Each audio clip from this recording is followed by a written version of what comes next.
அதிர்ஷ்டவசமாக இந்த நாட்டின் கடந்த 75 வருட வரலாறு எமக்கு சொல்லுவதாவது, இலங்கையர் எனும் அடையாளம் என்பது யதார்த்த அடிப்படையில் ஒரு சிங்கள பௌத்த இனவாத அடையாளத்தை of the Tamil people with regards to the LTTE cadres who have died as well as the Tamil people who lost their lives is identical. They use it to prevent bail. They use it to punish before you can even face justice. And that must be completely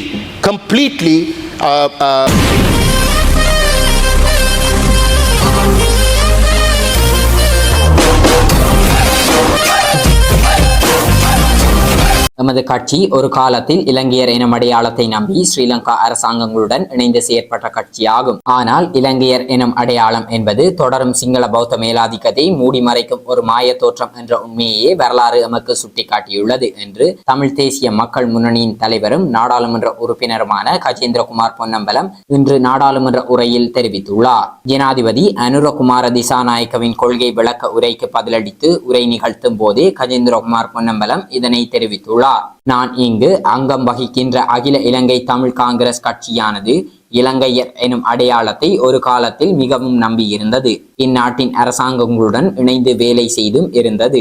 அனைத்து இனக்குழுமங்களுக்குமான, குறிப்பாக தமிழர்களின் இருப்பையும் அதற்கான பாதுகாப்பையும் உறுதிப்படுத்தும் இடத்து அனைவரையும் உள்ளடக்கியதான இலங்கையர் எனும் அடையாளம் என்பதே இந்நாட்டுக்கு உகந்தது என்று நாம் நம்பியிருந்தோம். ஆனால் துரதிர்ஷ்டவசமாக இந்த நாட்டின் கடந்த 75 வருட வரலாறு எமக்கு சொல்லுவதாவது, இலங்கையர் எனும் அடையாளம் என்பது யதார்த்த அடிப்படையில் ஒரு சிங்கள பௌத்த இனவாத அடையாளத்தை மறைக்கும் ஒரு மாய தோற்றம் என்பதே ஆகும். ஏனைய இனக்குழுமங்களின் அடையாளங்களை உள்ளடக்காது அவர்களது அடையாளங்களை அகற்றி சிங்கள பௌத்த தேசியவாதமே இந்நாட்டில் இருக்கும் அரசியல் அடிப்படையாக இருக்கின்ற நிலைமையில் வெறுமனே இலங்கையர் எனும் அடையாளத்தை அனைவரும் ஏற்றுக்கொள்கின்றோம் என சொல்லுவதானது இருக்கின்ற நிலைமையை இன்னும் மோசமடைய செய்கின்ற கட்டமைக்கப்பட்ட ஒரு இனவாத உக்தியே ஆகும். தமிழர்களின் வரலாற்று பூர்வீக வாழ்டங்கள் திட்டமிட்ட வகையில் அரச கட்டமைப்பினால் ஆக்கிரமிக்கப்பட்டு இனப்பரம்பல் மாற்றியமைக்கப்பட்டு தமிழர்களின் அடையாளங்கள் அளிக்கப்பட்டு வருகின்ற நிலையில் அதற்கு எதிராக தம்மை பாதுகாக்க புறப்பட்ட மக்களின் குரலை இனவாதம் என சொல்வதுதான் உண்மையில் இனவாதமாகும் என்று நாடாளுமன்ற உறுப்பினர் கஜேந்திரகுமார் பொன்னம்பலம் தனது உரையில் தெரிவித்துள்ளமை குறிப்பிடத்தக்கது. I thank you, Honorable Deputy Speaker. I would like to take this opportunity on congratulating you and members of the government for having won an unprecedented mandate. I think it is fully well deserved. I would also like to remind members of this House that I think it is the NPP party in the last parliament and our party that refused to speak to the President Ranil Wickremesinghe's government because we believed that he did not have a mandate. So when we consider the words of President Anurakumar Disanayake with regards to democracy or the lack of it in the past and his references to that term whilst he made his policy statement, I would like to remind him that our party was one that stood consistently along with the NPP in refusing to engage with a government that we believed was a rogue government that did not have a mandate. I would like to particularly welcome Honorable Deputy Speaker the President's following comments.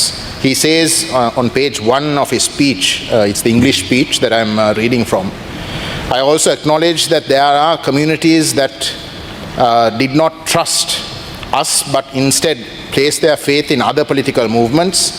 The essence of democracy lies in the coexistence of diverse political ideologies and groups. Our government and I are committed to fulfilling the needs and aspirations of the citizens of every community, both those who voted for us and those who did not. I make specific reference, Honorable Deputy Speaker, to those three paragraphs because subsequently he goes on to say this, which is a very important part of his policy and this government's policy, which is we will not allow ethnic based politics in our country. Similarly, we will not tolerate religious extremism. We are a people who have suffered enough from ethnic conflict. Now, I make that particular reference because I believe there is a possibility of a contradiction with regards to the first three paragraphs that I quoted and this particular paragraph. Now, President Gajendrakumar Dissanayake during the campaign and the NPP have made it quite clear that they are against racism. And the terms that they use with regards to racism is nationalistic politics and religious extremism. Those are the general terms that are being used. Now, I would like to remind the President and the government that our party, the All Ceylon Tamil Congress, which I represent in Parliament, and the Tamil National People's Front, the All Ceylon Tamil Congress, which is the oldest Tamil political party in Sri Lanka, believed in a Sri Lankan identity. We were a party that believed in working with the governments of the day.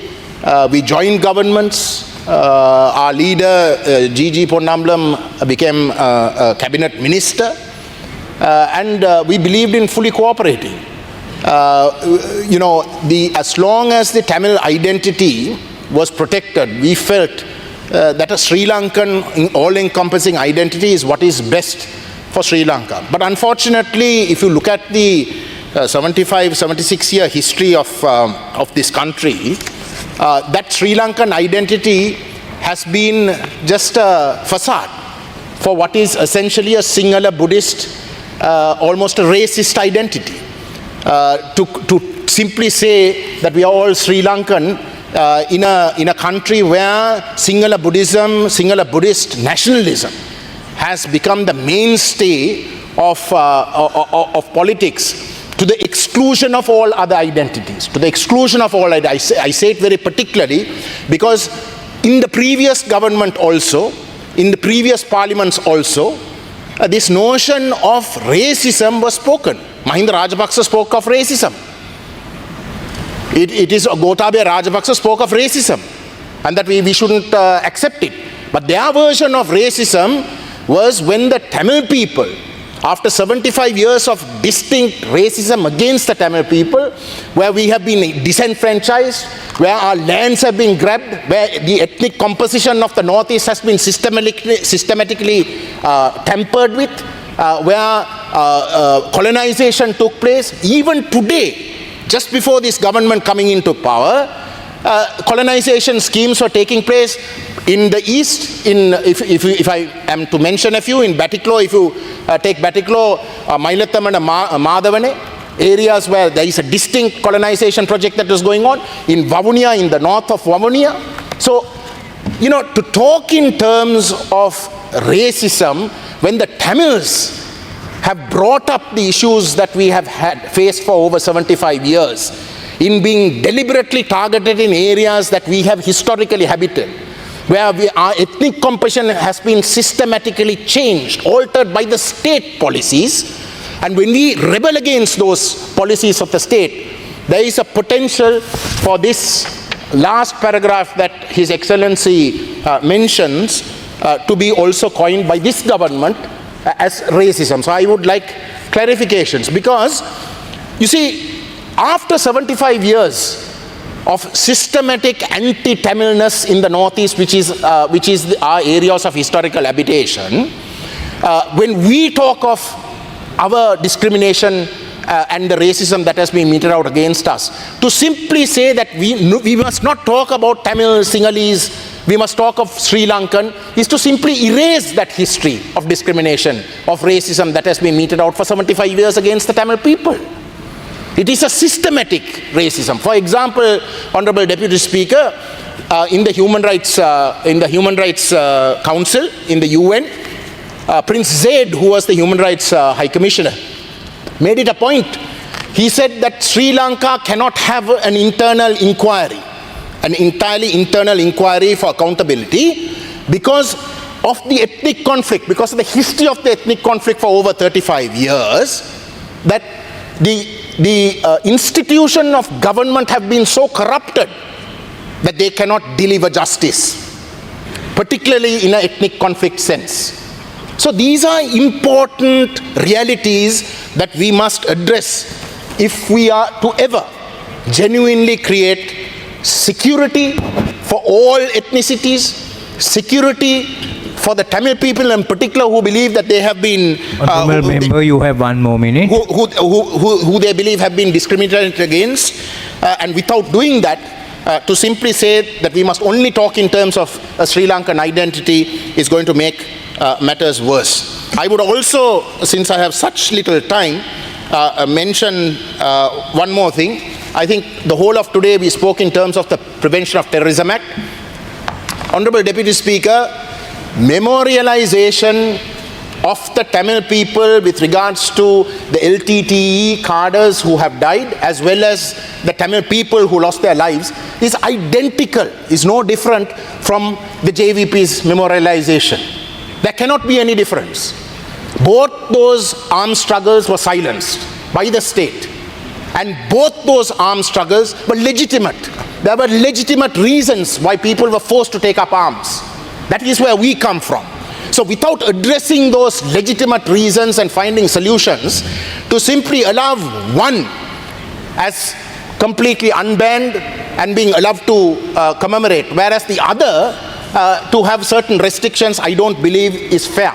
Especially because those restrictions are based on a circular that came into being in 2011.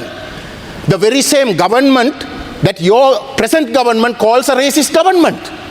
So when that government has come up with a circular that is today being applied with regards to how you can commemorate, or the restrictions with regards to commemoration, I think it is completely unfair, and I strongly urge this government to put that mistake right. I also would like to say that the PTA must not Honourable be member, used your at time all, is up. not only in the northeast but also in the south. There are provisions within the penal code, there are provisions between various other legal instruments that the police and other authorities can use. The PTA certainly is not one of them, and it is important because the police use the PTA as a weapon. They use it to prevent bail. They use it to punish before you can even face justice, and that must be completely not allowed. Honourable Deputy Speaker, in that sense I would urge my good friend the Minister of Justice is someone I go back a long way. We were in bar school together in London. I know him in a totally different incarnation. We won't talk about that in this house.